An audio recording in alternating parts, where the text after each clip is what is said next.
Hi, this is Beth Waller. I'm the Cultural Arts Supervisor for the Schaumburg Park District. Today we're going to go see some of the students in a Kids on Keys class. It's just one of the different type of group activities we have here at the Park District. Come on, let's go see the class.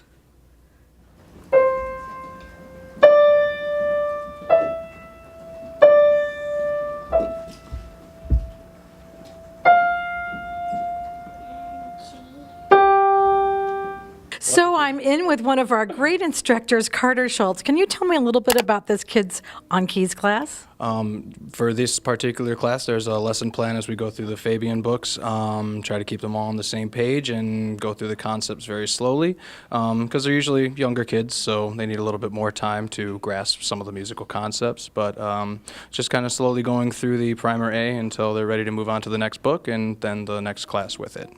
So if I am in level 1, you're saying we're kind of all together. Yes. Okay, so if I move on to the next level, is it the same way? Yeah, it'll follow the same kind of class plan. There will be a plan to go through the primer B books. There's a step up, a next lesson book that they go through, and you can usually tell as you watch them go through the songs whether they're going to be ready to move on to the next class or if it would be better for them to repeat this first class. So it sounds like it's a pretty structured class. Do they have any time for any other type of creative activities? If some of them are moving forward faster than others, sometimes we have other supplemental materials like Happy Birthday and I'm trying to think of some of the other ones. They're posted up on the bulletin board there, but You Are My Sunshine is another one of them, but they're just notes written out on the page and they can just kind of plink along and so those are fun, though, so they can go home and play a few songs for their family. Yeah, that's usually the idea, is that those are songs that will be more like when they're supposed to play for grandma, you know, oh, play them Happy Birthday, You Are My Sunshine, and then they're songs that everybody knows.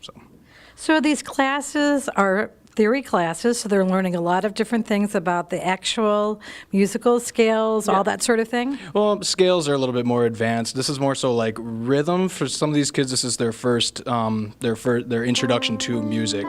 So we have to start very basic with like quarter notes and half notes, and we usually only go 3 to 5 notes at a time. They only have to worry about the C, D, E, and it's just about making sure they can find middle C and understand how the musical alphabet, goes along next to those, and rhythm especially. That's the really tough one.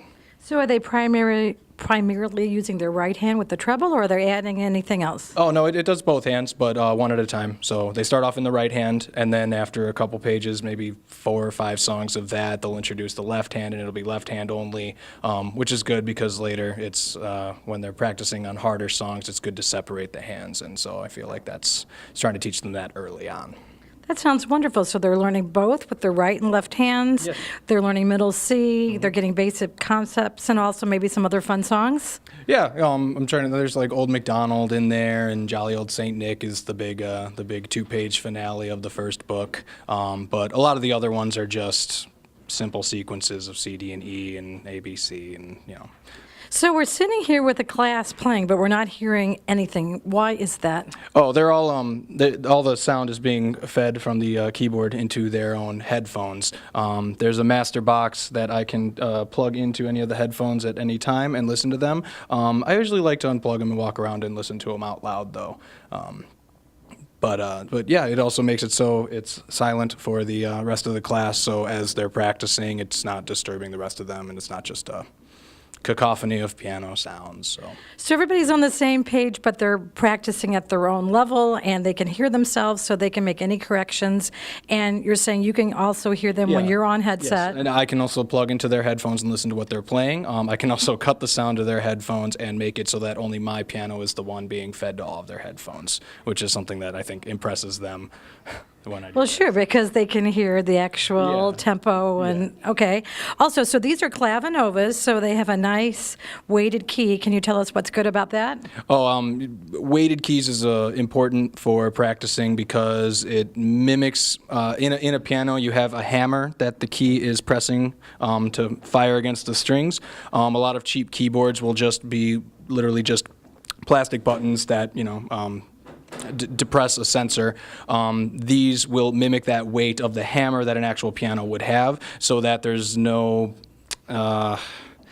it's a smooth transition to move from an electric piano to an actual piano. It mimics an actual piano key. Wonderful. So as an instructor of a group class, what would you say is the most fun about it?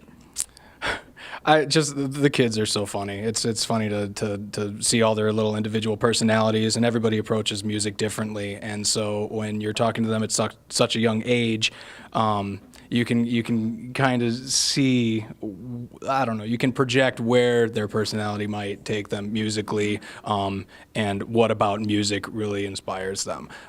It's also nice when you see the really talented kids who you know are going to go, as long as they pursue it, they're going to go far with music. So that's the fun part about being an instructor. You get the child that's both recreational and the one that might be going on for some kind of a professional career down the line. So you get to see them from day one. Right.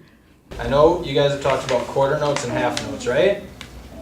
Yeah. Who knows how many beats a quarter note gets? 4. Not quite. A quarter note? One. One, exactly. How many does a half note get?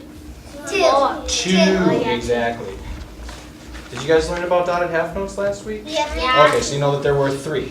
Yeah, 3 counts and a half. Okay, just making sure. Also, we learned that if there's disregard, and we got to go back and do it again. If you have 2 dots on it, that's true.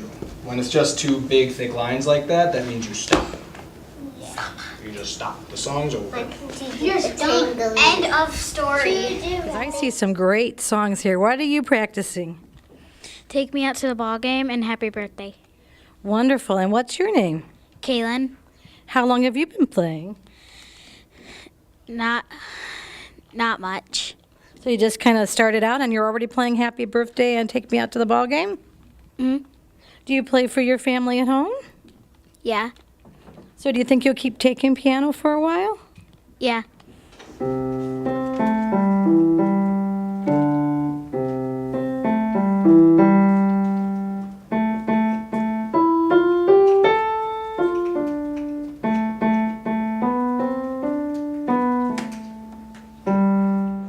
Wow, I don't know about you, but I am so amazed. Those young students already are playing so wonderfully. You know, there are 4 levels of kids on keys, so they'll just keep progressing until they get to the next level, which is on keys. Most of the students after that will move into private if they're still interested in piano, where we also have saxophone, clarinet, flute, vocals, drums, guitars, so a variety of choices if you're interested in music. So please come out and join us.